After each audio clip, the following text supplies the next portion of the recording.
Doctor Anees Ali's mind വെൽനസിന്റെ YouTube ചാനലിലേക്ക് എല്ലാ പ്രേക്ഷകർക്കും സ്വാഗതം.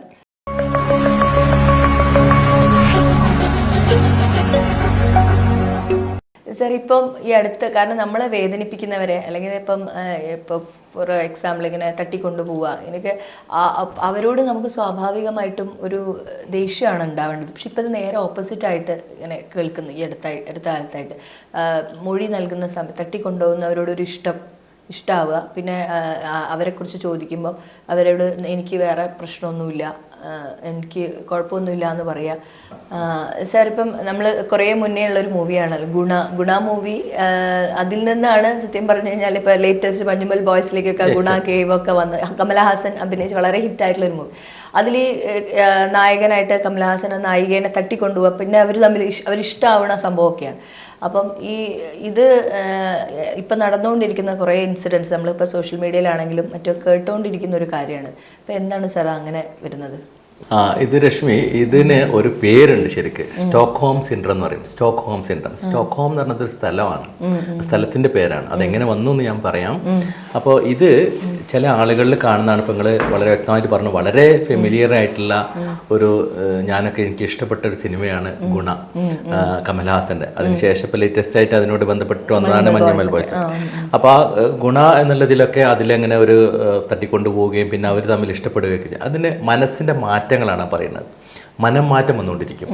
ഇന്ന് ഞാൻ നിങ്ങളോട് ഒരു ക്രൂരത കാണിച്ചാലും ചിലപ്പോൾ പിന്നീട് എന്നിലുള്ള പ്രവൃത്തികളും എന്നെ ഒബ്സർവ് ചെയ്തിട്ടും എൻ്റെ കൂടെ കുറച്ച് സമയം ചിലവഴിക്കുമ്പോഴോ അല്ലെങ്കിൽ എന്നെ ഒബ്സർവ് ചെയ്തപ്പോഴോ നിങ്ങൾക്ക് ഞാൻ എൻ്റെ ഒരു ഇന്നസെൻസ് അല്ലെങ്കിൽ എന്നിലൊരു എന്തോ ഒരു സ്നേഹം നിങ്ങൾ കണ്ടെത്തുകയും അത് നിങ്ങൾക്ക് അനുകൂലമായി വരികയും പ്രതികൂലത്തിന് പകരം അനുകൂലമായി വരികയും പിന്നെ വളരെ മോശമായിട്ട് ഇപ്പം നിങ്ങൾ കുടുംബമാണെങ്കിലൊക്കെ എനിക്കെതിരെ കേസ് കൊടുത്തിട്ടുണ്ടെങ്കിൽ അതിന് സാക്ഷിമൊഴി വരെ വിപരീതമായി പറയുന്ന അവസ്ഥ ഇഷ്ടംപോലെ കാണാറുണ്ട്. കോടതികളിലും മറ്റുമൊക്കെ മൊഴി മാറ്റി പറയുന്നതൊക്കെ കാണാറുണ്ട്. ഒരു വിഭാഗം ആളുകൾ നമ്മൾ പത്രത്തിലൊക്കെ കാണാറുണ്ട്, ചിലപ്പോൾ മൊഴി മാറ്റി പല സാമ്പത്തിക ഭദ്രതയ്ക്ക് വേണ്ടിയിട്ടും അത് തന്നിട്ട് നിങ്ങളെ ഇൻഫ്ലുവൻസ് ചെയ്തിട്ടൊക്കെ മാറുന്നത്. അതല്ലാതെ ഒരു വിഭാഗം ആളുകൾ അവരെ സ്വമനസ്സാലെ മനസ്സ് മാറുന്നുണ്ട്. അപ്പോൾ മനസ്സ് ഇങ്ങനെ മാറിക്കൊണ്ടിരിക്കുകയാണ്, എപ്പോഴും മാറിക്കൊണ്ടിരിക്കുക. നമ്മൾ തന്നെ ഒരു എക്സാമ്പിൾ ആലോചിക്കുക. ഇന്നിപ്പോൾ നമ്മളൊരു വീട് വെക്കുമ്പോൾ ഒരു ഗംഭീര വീട് നിങ്ങൾക്ക് സ്വപ്നമാണ്. നിങ്ങൾ എവിടെ ഒരു വീട് കണ്ടപ്പോൾ ഇതുമാതിരി വീട് വെക്കണം. നിങ്ങളെ എഫേർട്ട് മുഴുവൻ ഇട്ട് നിങ്ങൾ കടം വാങ്ങിയിട്ടും ഫ്രണ്ട്സിൻ്റെ അടുത്ത് നിന്ന് വാങ്ങിയിട്ടും ബാങ്കിൽ നിന്ന് ലോൺ എടുത്തിട്ടൊക്കെ ആയിരിക്കും നിങ്ങളത് എടുത്തിട്ടുണ്ടാകുന്നത്. കാരണം നിങ്ങളെ കാൽക്കുലേഷനൊക്കെ തെറ്റി. നിങ്ങൾ ഒരു കൂട്ടി വെച്ച പൈസ പോരാ, അപ്പോൾ അവിടുന്ന് ഇവിടുന്നും സുഹൃത്തുക്കളുടെ അടുത്തൊക്കെ വാങ്ങിയിട്ട് എന്നിട്ട് നിങ്ങളെ ഡ്രീമാണ് നിങ്ങളവിടെ ഉദ്ദേശിക്കുന്നത്.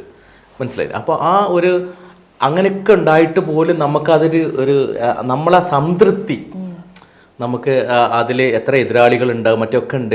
കുറേ എതിരാളികൾ കിട്ടും. ചിലപ്പോൾ നിങ്ങൾക്ക് അത്ര ഒരു വീട് വെക്കാനോ അതിൻ്റെ ഒരു ആവശ്യമില്ല എങ്കിൽ പോലും നിങ്ങളത് വെച്ചിരിക്കുകയാണ്. അപ്പോൾ നിങ്ങൾക്ക് കുറച്ച് എതിരാളികൾ ഉണ്ടാവും, കുറേ ആൾക്കാർ നിങ്ങൾ ശത്രുതർക്കായിട്ട് വരും, എന്തിനാ അതിൻ്റെ ആവശ്യം എന്നൊക്കെ പറയും. എന്നിരുന്നാലും നിങ്ങൾക്ക് അതിൽ സംതൃപ്തി കണ്ടെത്തുകയാണ്.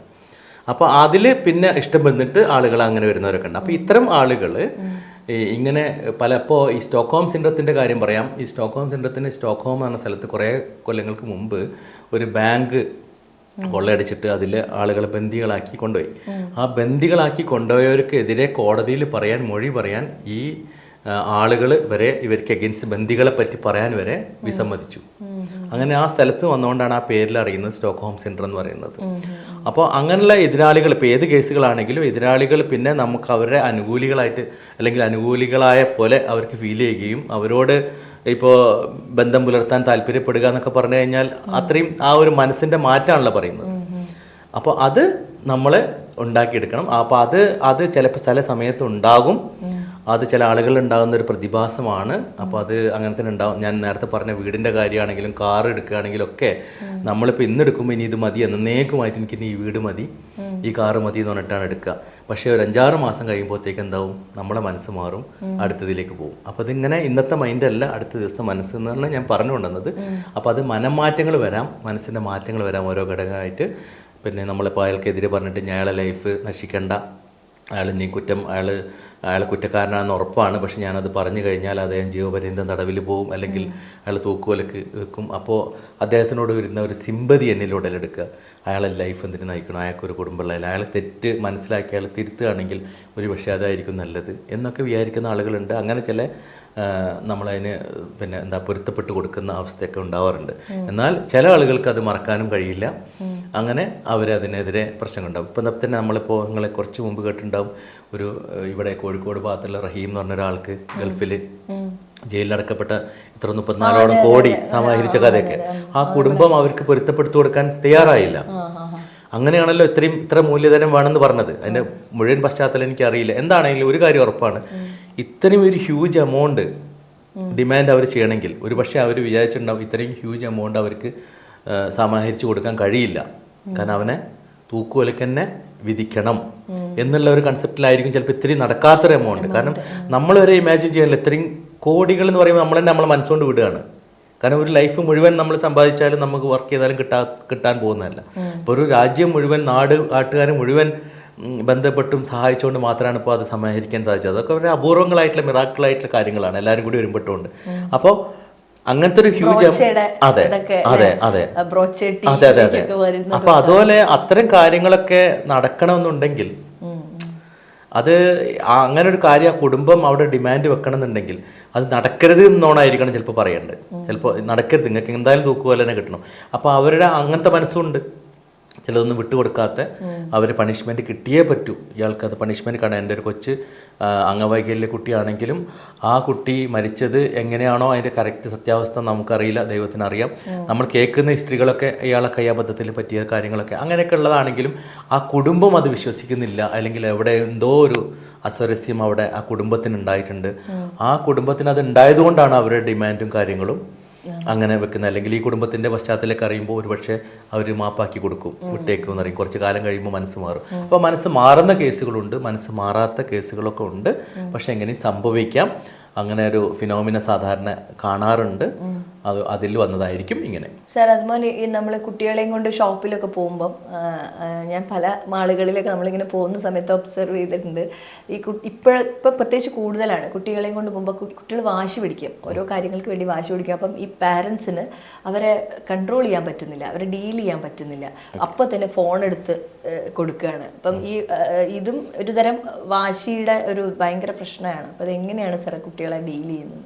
കുട്ടികളിൽ വരുന്ന വാശി, കുട്ടികളിൽ നിന്ന് ഈ വാശി ഡെവലപ്പ് ചെയ്യുന്നത് വളരെ അധികമായിരിക്കുകയാണ്. ഇപ്പോൾ മുൻകാലങ്ങളൊന്നും ഇത്ര അധികം നമ്മൾ പ്രകടമായിട്ട് കാണലില്ലായിരുന്നു. അതിന് ഒരു പ്രധാനപ്പെട്ട കാരണം ഇപ്പോൾ നിങ്ങൾ തന്നെ ഈ ചോദ്യത്തിൽ പറഞ്ഞു, പിന്നെ ഇങ്ങനെ ഫോൺ കൊടുക്കുക, ലാപ്ടോപ്പ് കൊടുക്കുക, ടാബ് കൊടുക്കുക. അപ്പോൾ ടെമ്പററി ഡൈവേർട്ട് ചെയ്യുന്ന ഒരു കാര്യങ്ങളാണ് ഇതൊക്കെ. അപ്പോൾ അവർ അറ്റൻഷൻ, കാരണം അവർക്ക് അറിയാത്തൊരു കാര്യം ഡിവൈസ് കിട്ടുമ്പോൾ അതിലൂടെ നോക്കാനൊക്കെ ഒരു കൗതുകം ഉണ്ടാകും. അപ്പോൾ കുറച്ചൊന്ന് മനസ്സ് അതിലേക്ക് ഡൈവേർട്ട് ചെയ്യുമ്പോൾ നമുക്കിവിടെ കുറച്ച് ശാന്തമായി കിട്ടും. പക്ഷെ ടെമ്പററി നമുക്കത് റിലീഫ് കിട്ടിയാലും അത് വേറൊരു ഹാബിറ്റിലേക്ക് പോയിക്കൊണ്ടിരിക്കുകയാണെന്നുള്ള നമ്മൾ അറിയില്ല. ഇന്നല്ലെങ്കിൽ നാളെ ഇതൊരു പ്രശ്നമായി മാറും.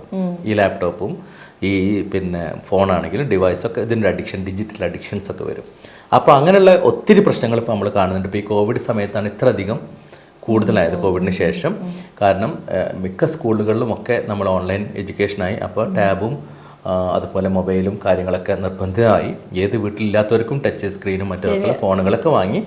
ഏത് ചൈനാനിർമ്മിതമാണെങ്കിൽ പോലും എല്ലാ വീട്ടിലും ഇല്ലാത്തൊരു വീടില്ല. അപ്പോൾ കൊച്ചുങ്ങൾക്കാണെങ്കിലോ ഈ LKG മുതൽ തന്നെ what is mouse, what is keyboard എന്നൊക്കെ അറിയാം. പണ്ടത്തെ പോലെ അല്ല, അവർക്ക് ഓപ്പറേറ്റ് ചെയ്യാനൊക്കെ അറിയാം.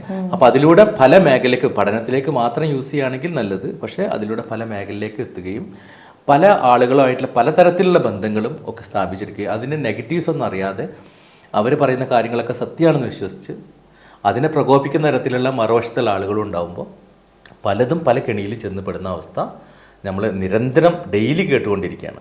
കാരണം ഈ ഡിജിറ്റൽ മീഡിയയിലൂടെ വന്നിട്ടുള്ള ചാറ്റിങ്ങും, ഇൻസ്റ്റാഗ്രാം, ഫേസ്ബുക്ക്, ഇതിലൂടെയൊക്കെ വന്നിട്ടുള്ള ചാറ്റിങ്ങും വേണ്ടാത്ത തരത്തിലുള്ള കമ്മ്യൂണിക്കേഷൻസിലൂടെ ഡെവലപ്പ് ചെയ്ത് റിലേഷൻഷിപ്പ് ഉണ്ടാക്കിയെടുത്ത് മറ്റു വേറബോട്ട്സ് ഒന്നും അറിയാതെ വളരെ ഫേക്ക് ഐഡിയയിൽ വന്നിട്ടുള്ള ഒരാൾ, അപ്പുറത്ത് കളിക്കുന്ന ആൾ വളരെ പഠിച്ച ആളായിരിക്കും, പക്ഷേ ഇന്നസെൻസ് ആയിട്ടുള്ള പല ആളുകളും പെടുകയും ഒക്കെ ചെയ്യുന്നൊരവസ്ഥ. അപ്പോൾ അത് നമ്മൾ വളരെയധികം ശ്രദ്ധിക്കണം ഇത്തരം കാര്യങ്ങൾ.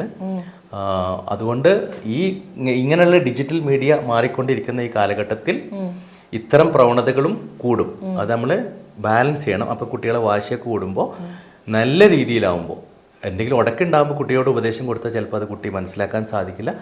നല്ല രീതിയിൽ നിൽക്കുമ്പോൾ കുട്ടിയുടെ രക്ഷിതാക്കളാണെങ്കിലും അല്ലെങ്കിൽ ടീച്ചേഴ്സ് വേണ്ടപ്പെട്ട ടീച്ചേഴ്സ് അല്ലെങ്കിൽ വേണ്ടപ്പെട്ട കൂട്ടുകാർ അങ്ങനെയൊക്കെ പറഞ്ഞിട്ട് അവരിലൂടെ ഇൻഫ്ലുവൻസ് ചെയ്തിട്ട് അത് കറക്റ്റ് ചെയ്യാൻ വേണ്ടി ശ്രമിക്കുകയാണ് വേണ്ടത്. അല്ലാതെ നമ്മളപ്പോൾ അത് വാങ്ങിക്കൊടുത്തത് ടെമ്പററി റിലീഫ് കിട്ടുന്നേ ഉള്ളൂ. അത് മനസ്സിലാക്കി കൊടുത്ത് അതിൽ നിന്നൊരു വേർതിരിപ്പിക്കാൻ വേണ്ടിയിട്ട് ശ്രമിക്കണം. അല്ലെങ്കിൽ അത് വലിയ ഏജിലെത്തുമ്പോൾ വലിയ പ്രശ്നമാകും. അത് വലിയ ഡിമാൻഡ്സ് കൂടും ചെറിയ സാധനത്തിൽ നിന്ന്. പലപ്പോഴും സംഭവിക്കുന്നൊരു കാര്യം, നമ്മളിപ്പോൾ കൂട്ടുകുടുംബമായിട്ടൊക്കെ പോകുമ്പോൾ, അപ്പോൾ ഞാനും എൻ്റെ ബ്രദേഴ്സും എൻ്റെ പേരൻസൊക്കെ ആയിട്ട് പോവുകയാണെങ്കിൽ എന്തെങ്കിലും ഒരു സാധനത്തിന് വേണ്ടിയിട്ട് എൻ്റെ ഒരു കൊച്ചു ഒരു പ്രശ്നം ഉണ്ടാക്കുകയാണെങ്കിൽ ഞാനത് വാങ്ങിക്കൊടുക്കാതിരുന്നാൽ മറ്റുള്ള ആരെങ്കിലും എൻ്റെ ബ്രദേഴ്സോ ഫ്രണ്ട്സോ അതൊരു ചെറിയൊരു ബലൂണിൻ്റെ പ്രശ്നമല്ലേ, അതങ്ങ് വാങ്ങിക്കൊടുത്തില്ലേ, എന്തിനാ അയാൾ ഇത്ര സ്ട്രിക്റ്റ് ആവണമെന്നൊക്കെ പറഞ്ഞാൽ വാങ്ങിക്കൊടുക്കും. പക്ഷേ വീണ്ടും ആ കുട്ടിയിൽ ആ ഹാബിറ്റ് ഡെവലപ്പ് ചെയ്യണം. അപ്പോൾ അതുണ്ടാവരുത്. ശരിക്കും ആ പൈസയല്ല അവിടുത്തെ പ്രശ്നം. അവിടെ ഒരു 5 രൂപ 10 രൂപ എന്നുള്ളതല്ല പ്രശ്നം. ആ കുട്ടിയിൽ അങ്ങനത്തെ ഒരു ഹാബിറ്റ് ഡെവലപ്പ് ചെയ്യാതിരിക്കാൻ ശ്രമിക്കണം. അപ്പോൾ അത് നമ്മൾ നല്ല രീതിയിൽ പറഞ്ഞ് മനസ്സിലാക്കി കൊടുക്കുക. നമുക്ക് ആവശ്യമില്ലാത്ത കാര്യങ്ങൾ ചിലപ്പോൾ വാങ്ങണ്ട എന്ന് പപ്പ പറഞ്ഞു കഴിഞ്ഞാൽ അത് കേൾക്കണം. പിന്നീട് നമുക്ക് ആവശ്യമുണ്ടാകുമ്പോൾ അത് വാങ്ങിക്കാം എന്നൊക്കെ രീതിയിൽ മനസ്സിലാക്കി കൊടുത്ത് കൊണ്ടുവരണം. പക്ഷേ ആ ഇൻസിഡൻറ്റ് നടന്ന സമയത്ത് ചിലപ്പോൾ ആ കുട്ടീനെ ഉപദേശിച്ച് കഴിഞ്ഞാൽ ചിലപ്പോൾ കുട്ടി അത് അക്സെപ്റ്റ് ചെയ്തോളണം എന്നില്ല. അങ്ങനെ നമ്മൾ കറക്റ്റ് ചെയ്യണം. സർ, അത് പറഞ്ഞപ്പോഴാണ് എനിക്ക് ഓർമ്മ, ഇപ്പം കഴിഞ്ഞ ദിവസം സ്കൂളിൽ റിസസ് ടൈം, ഇൻ്റർവൽ ടൈമിൽ നമുക്ക് ഈ അതല്ല വാട്ടർ ബ്രേക്ക് കൊടുക്കുന്നുണ്ട് ഇപ്പോൾ കുട്ടികൾക്ക്, വെള്ളം കുടിക്കാനായിട്ട് ബ്രേക്ക്. അപ്പോൾ ഇതിൻ്റെ ഇടയ്ക്ക് ഇവർ പുറത്തേക്ക് ഇങ്ങനെ പോകും കുട്ടികൾ. അപ്പോൾ ഒരു ടീച്ചർ എന്നെ വിളിച്ച് കാണിച്ചാൽ അവൻ നടക്കുന്നത് കണ്ടോ, എന്താണെന്ന് നടക്കുന്നത് പോലും ഒരു റോബോട്ട്, കുട്ടികൾ നടക്കാൻ പോലും ഈ കൂടുതലായിട്ട് നമ്മുടെ ഈ മൊബൈൽ ഫോൺ കാര്യങ്ങളൊക്കെ ഉപയോഗിച്ചത് സാറ് പറഞ്ഞപ്പോൾ ഞാൻ പറയാം, ആ ഇമ്പാക്റ്റ് കൊണ്ട് വന്നിട്ടുള്ളൊരു വിഷയമാണ്. നടക്കാൻ അറിയുന്നില്ല, അവർ റോബോട്ട് നടക്കുന്ന പോലെയാണ്. അങ്ങനെ ആയി വരികയാണ് ഇപ്പം ആ ഒരു ടെക്നോളജി, അതിൻ്റെ ഒരു വല്ലാത്ത പ്രസരണം കാരണം. പല ശൈലികളും കുട്ടികൾ അഡോപ്റ്റ് ചെയ്യും. ഇപ്പം ഈ കാർട്ടൂണൊക്കെ വെച്ച് അതുപോലെയാണ് അവന് നടക്കാൻ അറിയുന്നില്ല സർ, ഞാൻ ഇങ്ങനെ ഒബ്സർവ് ചെയ്യാണ്. അപ്പം എനിക്ക് തോന്നുന്നു ഏറ്റവും കൂടുതൽ ആ കുട്ടി സ്പെൻഡ് ചെയ്യുന്നത് ഫോണിലാണ്. ആയിരിക്കും. ഇപ്പം ഈ കാർട്ടൂണൊക്കെ വെച്ച് കൊടുക്കുന്നത് നമ്മൾ പറയും ചീത്തയൊന്നും ഇല്ലല്ലോ, കാർട്ടൂൺ വെച്ച് കൊടുത്തുകൊണ്ട് കുഴപ്പമൊന്നുമില്ല എന്നൊക്കെ പറയും. ഈ കാർട്ടൂണിലെ പല കാര്യങ്ങളും റിയാലിറ്റി ആയിട്ട് കമ്പയർ ചെയ്യുമ്പോഴാണ് നമുക്ക് അതിൻ്റെ ബുദ്ധിമുട്ട് അറിയാം. കാർട്ടൂണിൽ ചിലപ്പോൾ ഒരു വലിയ സ്ഥലത്ത് നിന്ന് ചാടുന്നു, അല്ലെങ്കിൽ ഒരു പാറക്കല്ല് തലയിൽ വീഴുന്നു, വീണ്ടും ആ കഥാപാത്രം എണീച്ച് പോരുന്നു. ഇതൊക്കെ റിയലാന്ന് വിചാരിച്ചിട്ട് ഒരു കല്ലെടുത്തിട്ട് ഒരു കൊച്ചു ഒരാളെ തലയിലേക്ക് എറിഞ്ഞാൽ അവൻ്റെ മനസ്സിൽ അഡോപ്റ്റ് ചെയ്തിട്ടുണ്ടാവുക, അങ്ങനെ എറിഞ്ഞത് കണ്ടു പിന്നെ എണീച്ച് പോകുന്നു. തീർച്ചയായിട്ടും. പിന്നെ സാറ് പറഞ്ഞ മാതിരി ഇത് ഇപ്പം കുറച്ചുകൂടെ അപകടമാവുമെന്ന് സാറ് പറഞ്ഞതുകൊണ്ട് ഞാൻ പറയാം, പിന്നെ കണ്ട് വരുന്ന കാര്യത്തിൽ ഒന്നാണ് ലിസണിങ്. ഇത് കുറഞ്ഞു വരികയാണ്. കൂടുതൽ സമയം കുട്ടികൾക്ക് ക്ലാസ്സിൽ അധ്യാപകരെ കേൾക്കാൻ പറ്റുന്നില്ല, കോൺസെൻട്രേഷൻ കേൾക്കാൻ പറ്റുന്നില്ല. പിന്നെ അങ്ങനത്തെ കുറേ മെമ്മറി ലോസ് നമ്മൾ പണ്ടുള്ള ആളുകളെക്കാളും കുട്ടികൾ കുറഞ്ഞു വരികയാണ്. ഇപ്പോൾ പറഞ്ഞ കാര്യം അടുത്ത ചോദിക്കുമ്പോൾ കിട്ടുന്നില്ല. അതാണ് അതെന്താ ഒരു പ്രധാനപ്പെട്ട കാരണം എന്ന് വെച്ചാൽ ഈ മൾട്ടിപ്പിൾ ടാസ്കിൽ ഇൻവോൾവ്മെൻറ്റ് വന്നു കഴിഞ്ഞാൽ, ഇൻട്രസ്റ്റ് വന്നു കഴിഞ്ഞാൽ അവരതിലേക്കായിരിക്കും അവരുടെ കോൺസെൻട്രേഷൻ പോകുന്നത്, മൾട്ടിപ്പിൾ ടാസ്കിൽ. അപ്പോൾ നമുക്ക് അറ്റൻഷൻ ഡെഫിസിറ്റ് ഹൈപ്പർ ആക്ടിവിറ്റി എന്ന് പറഞ്ഞൊരു ഡിസോർഡർ ഉണ്ട്, ADHD, അല്ലെങ്കിൽ ADD എന്ന് പറഞ്ഞൊരു കണ്ടീഷൻ ഉണ്ട്, അറ്റൻഷൻ ഡെഫിസിറ്റ് ഡിസോർഡർ എന്ന് പറഞ്ഞത്. ഇത്തരം കണ്ടീഷൻസൊക്കെ ഇപ്പോൾ കുട്ടികൾ തന്നെ നമ്മുടെ അടുത്ത് ഇങ്ങോട്ട് വന്നിട്ട് പറയുകയാണ്, എനിക്ക് ഇന്ന അസുഖമാണ്, എനിക്ക് ADHD ആണ്, എനിക്ക് ADD ആണ് ഡോക്ടർ, ഞാൻ ഇതെങ്ങനെ കണ്ടെത്തി, ഞാൻ ഗൂഗിളിൽ സെർച്ച് ചെയ്തപ്പോൾ അതിലുള്ള സിംറ്റംസ് ഒക്കെ എനിക്കുണ്ട്, അതുകൊണ്ട് ഡോക്ടർ എനിക്കൊരു മരുന്ന് എഴുതി തരണം. ഇങ്ങനെ ഇപ്പോൾ ഗൾഫിലൊക്കെ ധാരാളം കുട്ടികൾ തന്നെ ഇങ്ങോട്ട് ഡയഗ്നോസിസ് വന്ന്. അപ്പോൾ ഇത് ഗൂഗിൾ സിൻഡ്രോം എന്ന് പറഞ്ഞൊരു അസുഖം തന്നെ ഉണ്ട് ഇപ്പോൾ. ഗൂഗിൾ ഫൈൻഡ് ഔട്ട് ചെയ്ത് ഭയങ്കര ഡിഫിക്കൽട്ടാണ് ഇവരെ മാനേജ് ചെയ്യാൻ, ഇവരെ കൺവിൻസ് ചെയ്യാനും. അപ്പോൾ അതിൽ സിംറ്റംസ്, അപ്പോൾ ഞങ്ങൾ പറയും അതിനെ ഇങ്ങനെയല്ല, വേറെ തരത്തിലാണത് പ്രസൻറ്റ് ചെയ്യുക, അതിങ്ങനെയല്ല കാണിക്കുക, അങ്ങനെ ഒരു പ്രശ്നം ഉണ്ടായി, അത് ഉണ്ടായി തോന്നുന്നില്ല, നിങ്ങൾക്ക് പിന്നെ ഇതൊക്കെയുള്ളൂ പ്രശ്നം, എന്നത് കഴിച്ചാൽ ശരിയാവും എന്നൊക്കെ പറയുമ്പോൾ അത് അവർക്കാണ് കൺവിൻസ് ചെയ്യാൻ, അവർക്ക് മനസ്സിലാകാൻ വലിയ പ്രയാസമാണ്. അപ്പോൾ ഈ അറ്റൻഷൻ ഡെഫിസിറ്റ്, ഫോക്കസൊക്കെ ഇല്ലായ്മയൊക്കെ ഇത്തരം കാര്യങ്ങളിലൂടെയും ഡെവലപ്പ് ചെയ്തെടുക്കാം. വളരെയധികം ശ്രദ്ധിക്കേണ്ട കാര്യമാണ്. അപ്പോൾ നമ്മൾ തൽക്കാലം ടെമ്പററി മാറിക്കിട്ടാൻ വേണ്ടി എന്തെങ്കിലും പോംവഴികൾ കണ്ടെത്തുമ്പോൾ ഇങ്ങനെ പല അബദ്ധങ്ങളിലും നമ്മൾ ചെന്നുപെടാറുണ്ട്. വളരെ മനോഹരമായ ഒരു എപ്പിസോഡായിരുന്നു. കാരണം ഒരുപാട് കാര്യങ്ങൾ, പ്രത്യേകിച്ച് ഇപ്പം സമകാലീന സംഭവങ്ങളെ ആസ്പദമാക്കി ഒരുപാട് ചോദ്യങ്ങൾ നമുക്ക് വന്നിരുന്നു. അപ്പം അതിനൊക്കെ സാറ് ഉത്തരം നൽകിയിട്ടുണ്ട്. തീർച്ചയായിട്ടും നിങ്ങളുടെ മനസ്സിലെ ആ ഒരു സങ്കടങ്ങളിൽ നിന്ന് വന്നിട്ടുള്ള ചോദ്യങ്ങൾക്ക് ഒരു ആശ്വാസമായിട്ടുണ്ടാവുമെന്ന് കരുതുന്നു. അപ്പോൾ ഇനിയും ചോദ്യങ്ങൾ എഴുതി ഞങ്ങളെ അറിയിക്കുക. തീർച്ചയായിട്ടും അതിനുള്ള ഉത്തരം നമ്മൾ നൽകുന്നതായിരിക്കും. അപ്പം ഈ ഒരു എപ്പിസോഡ് ഇവിടെ പൂർണ്ണമാവുകയാണ്. അടുത്ത എപ്പിസോഡിൽ കാണാം. അതുവരെ ബായ്.